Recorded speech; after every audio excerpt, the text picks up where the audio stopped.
ఉప్పు కప్పురం ఒక్క పోలిక నుండు చూడ చూడ రుచుల జాడవేరు.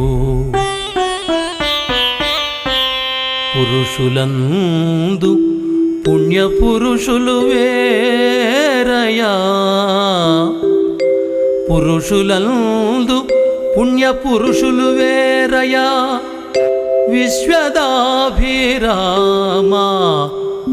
వినురవేమా.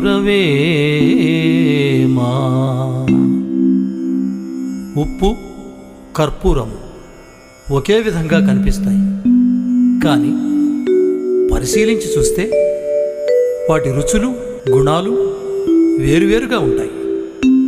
అదేవిధంగా మానవులందరూ ఒకే విధంగా అవయవ లక్షణాలను కలిగి ఉన్నను